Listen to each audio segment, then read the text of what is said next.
Hello everyone, welcome back to my channel. This is Poonam and after a long time we are meeting here. Today I am not going to share any recipe. कोई recipe share नहीं करने वाली हूँ मैं आपके साथ आज मैं कुछ इम्पोर्टेंट पॉइंट्स पर बात करने वाली हूँ जो कि मुझे लगता है आजकल के पेरेंट्स की यूनिवर्सल प्रॉब्लम है, जो मुझे लगता है कि इस पर हमें बात करनी चाहिए। पेरेंट्स कहते हैं कि मेरे बच्चे सुनते ही नहीं है और खाना भी नहीं खाते, कुछ पढ़ाई भी नहीं करते हैं, फ़ोन लेके बैठे रहते हैं और बस फ़ोन ही देखते रहते हैं और उन्हें फ़ोन ना दो तो वो बहुत ही ज़्यादा एग्रेसिव हो जाते हैं। तो आप मैम इन्हें कुछ कहिए, आप इन्हें डांटिए तो ये खाने लगेंगे। तो मैं उन पेरेंट्स को ये कहना चाहती हूँ कि बच्चों को फ़ोन देता कौन है, बच्चों को फ़ोन की आदत डालता कौन है।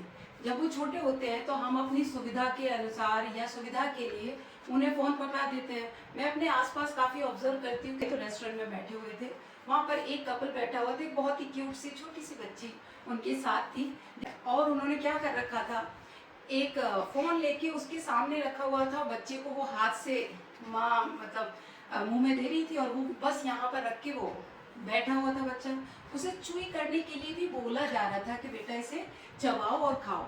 तो और वो लोग बिजी थे बातें करने में और मैं उसे ही देख रही थी, उस छोटी सी बच्ची को। वो शायद ही 3 साल की या लगभग रही होगी। तो मेरा मतलब कहना ये है पेरेंट्स से कि वो पेरेंट्स ही उनको ध्यान नहीं देते हैं या उन्हें ऐसी आदत डाल देते हैं कि वो फ़ोन देख के ही खाना खा रहा है। आपके पास अपने बच्चों के लिए टाइम ही नहीं है उनको बेसिक आदत डालने के लिए या बेसिक मैनर्स सिखाने के लिए। छोटे बच्चे होते हैं ना, उनका फर्स्ट जो स्कूल होता है ना वो घर होता है, तो वो घर से सीखता है। तो हम जब आदत ही उन्हें फ़ोन दे के स्टार्ट ही कर रहे हैं, बिल्कुल छोटे से बच्चों को हम लोग फ़ोन हाथ में दे देते हैं और जब वो यूज टू हो जाते हैं, आदी हो जाते हैं और फिर आपको लगता है कि उनको आदत पड़ गई है और वो आदत नहीं छोड़ रहे हैं। और एक और बात कि आजकल लोगों को कहते हुए सुना है मैंने कि जेनजी जो जनरेशन है, आज की जो जनरेशन है, जो मैं बता देना चाहती हूँ कि 1997 से 2012 के बीच में जो बच्चे जन्मे हैं उन्हें जेनजी कहते हैं। तो जो जेनजी हैं कहते हैं उन बच्चों में इमोशंस नहीं है और वो भावनात्मक रूप से अपने पेरेंट्स से जुड़े हुए नहीं हैं और वो लोग अच्छे से मतलब रिस्पेक्ट नहीं करते या उनमें वैल्यू नहीं है। तो मैं उन लोगों से बस ये पूछना चाहती हूँ कि इन जेनजीज को कौन रेज कर रहा है? हम लोग कर रहे हैं रेज, मतलब कि उनके पेरेंट्स कर रहे हैं। तो जैसी वैल्यूज और जैसे मोरल्स हम लोग उन्हें सिखाएंगे या बच्चों के साथ इमोशनली अगर अटैच्ड ही नहीं होंगे हम लोग, तो उन बच्चों को क्या ही वैल्यू आएगी। आपके पास टाइम ही नहीं है बच्चों के साथ स्पेंड करने के लिए।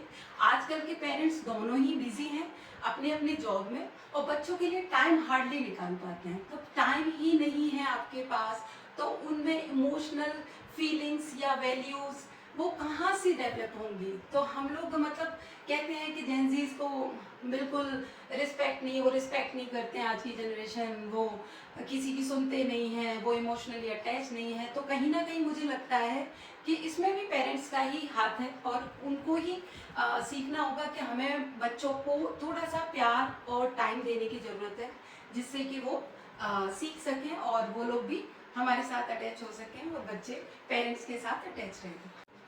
और इसी के साथ आगे एक और बात कि जैसे बच्चे आजकल ओबीस बहुत हैं, मतलब उनकी जो ईटिंग हैबिट्स हैं वो खाते हैं जंक फूड, तो इसलिए उनकी हेल्थ भी डेवलप नहीं होती है। हम लोग भी इजी ऑप्शन ढूंढ के, पेरेंट्स बिजी रहते हैं जॉब में, तो फिर उन्हें क्या लगता है कि प्यार जताने का सिर्फ एक ही तरीका है कि बच्चा जो मांगे उन्हें दे दो। पैसे की तो कमी नहीं है अब माँ बाप के पास, लेकिन टाइम की कमी है और उनमें वैल्यू देने की या प्यार करने की, इमोशंस देने की कमी है। तो वो सोचते हैं कि चलो मैं टाइम तो नहीं दे पा रहा हूँ या दे पा रही हूँ, तो घर जाके जो बच्चा मांगता है, जो बच्चा कहता है, उसकी हर जायज़ और नाजायज़ इच्छा को हम पूरा कर देते हैं। पैसों के थ्रू हम सोचते हैं कि बच्चों की हैबिट्स को हम डेवलप कर पाएंगे या उनमें इमोशंस जगा पाएंगे। ऐसा कुछ नहीं है, ये हम अपने आप को संतुष्टि देते हैं कि चलो टाइम तो नहीं दे पा रही हूँ या टाइम तो नहीं दे पा रहा, कम से कम पैसे से उसकी सारी चीज़ें जो वो मांग रहा है, जो कि उसे उस एज में चाहिए भी या नहीं चाहिए, छोटी सी एज में उसे मोबाइल चाहिए या नहीं चाहिए, पर वो कह रहा है तो दिलवा देते हैं। उसने कहा मुझे पिज़्ज़ा खाना है पापा आज या मम्मी, तो फिर आप मम्मी पिज़्ज़ा ले आती हैं या पापा पिज़्ज़ा ले आते हैं। क्यों? क्योंकि पेरेंट्स का भी कहीं ना कहीं थॉट ये रहता है कि भाई टाइम नहीं दे पा रहे तो चलो ऐसे ही, इसे वो समझते हैं कि इस तरीके से बच्चे को हम प्यार दे रहे हैं। तो बिल्कुल गलत है ऐसा सोचना। प्यार प्यार की जगह होता है, और ये जो चीज़ें हैं ऐसी चीज़ों से प्यार बिल्कुल भी नहीं होगा, और इस तरीके से कोई वैल्यू और इमोशंस भी डेवलप नहीं होते हैं बच्चे में। तो बच्चे को नर्चर करने के लिए या उसको रेज करने के लिए बस सिर्फ और सिर्फ प्यार जरूरी है, आपका टाइम जरूरी है। आप अपने बच्चों को टाइम दीजिए, आप खुद भी एडिक्ट मत होइए फ़ोन के, आपको टाइम देना चाहिए। अगर टाइम नहीं दोगे तो बच्चों से फिर हम एक्सपेक्ट नहीं कर सकते कि जेंजी इमोशनलेस हैं, उनमें इमोशंस नहीं हैं, वैल्यूज़ नहीं हैं, ये कहना बिल्कुल गलत है।